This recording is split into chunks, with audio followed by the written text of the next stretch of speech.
Ciao. Yes. All I can say is when we came out to L.A., there was one cat that we wanted to talk into sitting in with us, and we're thrilled that he did. He's an innovator, and he's just a nutty kind of a guy. A nutty kind of a guy. I have no idea what the game is. Okay, well, excellent. I mean, I could have listened to the show. Yeah, I know, but that's really asking far too much. I love your show. Like I told you, fine, dude. If I listened to a show, it would be yours. Yeah, well, I understand. And if I went to websites.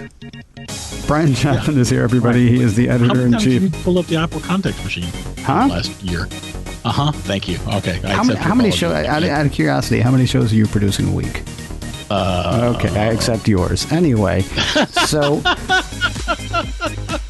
basically what happened, so the last time you were on, you gave us an album side, which was great, and I appreciate that, but I have a regular group of people that I go through, and it's been growing from time to time. That's why it might be longer, between now, us talking, and the next time, because I keep adding a few more people. But the last time you were on, we were doing album sides for Friday, and then I got back around to where I was going to have somebody on again. I was like, well, I can't ask them to do an album side. I need to come up with a new thing for Fridays. Now, what's cool about this thing for Fridays, what's cool about the Wheel of Stuff is I can actually change stuff on the wheel, so you can play this game again. It's not like, you played Scrabble once, so there's no point in playing anymore because, different tiles come up and you make different words, you play with different people, all the fun things, right? So what I did was I went to the App Store and I got a Decision Maker app. And it's one that's shaped like a wheel because I was doing video. By the way, that's another thing you missed. I was doing this show as a video show for about 5 weeks.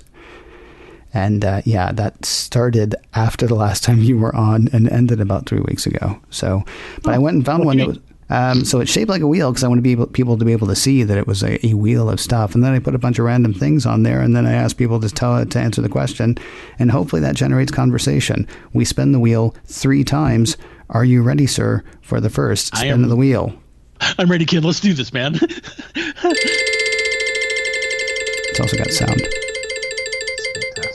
Yeah, I had no expense spared. Yes.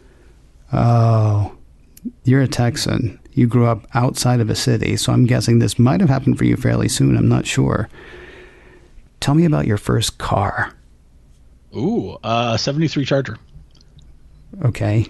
Tell me more about your first car. With the dark gold brown stripe down the side. Okay. 318 V8. Okay. With the 3 on the tree, with the linkage all messed up. Bench seat. Nice.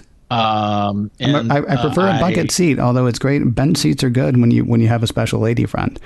But I spent when you have a significant other. But I spent most of my time with bucket seats without a significant other, so that's fun too. Go ahead. I'm sorry. The person who bought the car from me put bucket seats in it, and I was so really. Yeah. All right, hang on a second. It was so much better. 73. When did you own it? So my mother and stepfather had bought it. Okay. All right. They sold it to my sister and brother-in-law. Okay.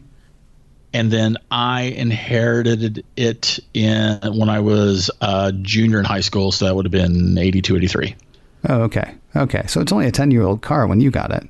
It was only a 10-year-old. Yeah, but at the time it was like, oh my God, it's a 10-year-old car. Yeah, no, I get that. I did not appreciate this car. I in no way should have been behind the wheel of a 318. Yeah. I did not appreciate owning it. I did not appreciate having it. I did not in any way whatsoever appreciate this car. Yeah. And now of course I wish that I still had it. Yeah, what you're talking about right now is my grandfather's El Camino. Yeah. I couldn't get rid of that car fast enough. Could not get rid of that car fast enough. Right. Because it's an El Camino. And now, man, if I had that car, I probably wouldn't drive it. But yeah, God, I miss that car. I only had it for a few months. Now, what I got instead was a little Pontiac Sunbird, 1980 Pontiac Sunbird, and it was 1987. So that was a 7-year-old car at the time. Had a sunroof, had bucket seats. Oh, man, if I had that car, I would still drive that car with pride if some idiot hadn't run a red light and hit me. Spinning the wheel again, by the way. Okay. Oh, interesting. This question came up last week. I always mean to take these off when that's the case because I don't want people to get bored with the answer. Although, again, it's somebody different answering the question, so the answer is going to be wildly different. Yep, different game every time. I could have been a...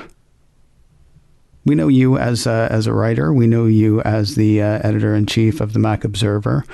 I know you've done some other stuff in the past. Dave Hamilton actually told about the time that you guys decided to buy the site that became the Mac Observer. But let's say technically, I bought the site that became the Mac Observer, and then I sold half to Dave. Oh, okay. Well, he remembers the story differently. You know, worked. if you listen to the show, you would know how your life story actually went. Did y'all talk about anything other than me? No, it was a weird week, man. I'll be honest. That's great. I'm flattered. So let's say this whole tech news thing doesn't happen, and let's go ahead and take writing off as well, because I know you also write books. So we're looking for something different here. Okay. The things that you do now, you're taking fiction off the table too. Yeah, I think we might as well. Okay. Well, I mean, unless that's all it's ever been. Like Mike LaPlante was on last week, right? And he actually works in car manufacturing, but he says what he wish he had done, or one of the other things he would have been happy doing, was being an astronomer. Okay, well, that's interesting. You already write fiction, so if you're like, well, if I didn't do tech, you know, I would still write fiction. That's like, oh, well, we've heard it. Yeah, gotcha. Is there anything else that you're like, yeah, you know, what I would have been happy doing, or what I wish I had done, or what I could have done was? I am a jack of all trades and a master of none. Mm-hmm. And I mean that in that, like, you know, I tend to excel at most things that I take on until I get to the point where I really have to work on it. Then I give up and move on to the next thing. Yeah. And I wanted to be a rock star. I mean, I've written a ton of songs. I play all the instruments, none of them well. And I think I'm a fairly good songwriter, and I very much wanted to be a rock star. It's actually why I moved to Austin, was to be a rock star. Really? You can see how that worked out for me. Well, you did okay though. I mean, not as a rock star, obviously, because but you did well. You've done, haven't you? Yeah. Well, I am kind of a rock star in the Mac web space, you know, small fish or medium-sized fish in a little pond. Sure. Ready to spin the wheel again? There's 1,000 other things too. Candlemaker. Oh, I'd love to. Have you seen like these glass marbles, the modern glass marbles that are, you know, like, you know, 1 inch, 2 inches, 3 inches, 5 inches across? No. And they're making them where they make them with a vortex, and it looks deeper than the ball is. Oh wow! Like, that is so insanely cool. I'd love to be a knife maker, man. You see, I'd love to forge knives.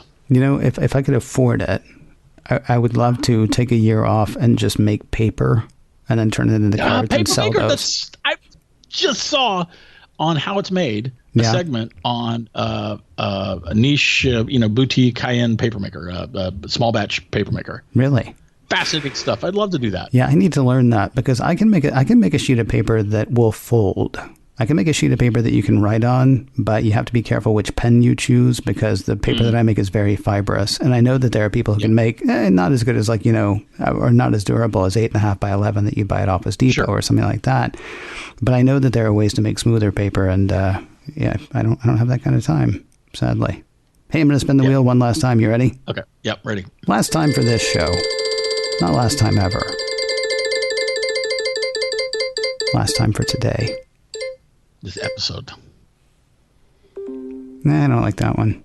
I'm going to do it because I spun the wheel. I just need to take it off there. I keep forgetting to remove the things I want to remove. Tell me about your first job. Ooh, my first job. I worked at an MHMR facility, mental health and mental retardation, which is what the industry was called at that time in Texas. Sure. I worked at a private facility for level 5 clients. Level 5 basically being clients that are just under a point where they can actually live in the community. I was a teenager, had no business doing it. My mom was the facility director. I should not have had that job. It was not appropriate for a young man. What did you do, if you don't mind my asking? I was direct care, so I was on the floor. And, you know, I had a subsection of, I had a number of clients who were my direct responsibility. Mm-hmm. But, you know, we collectively as a team,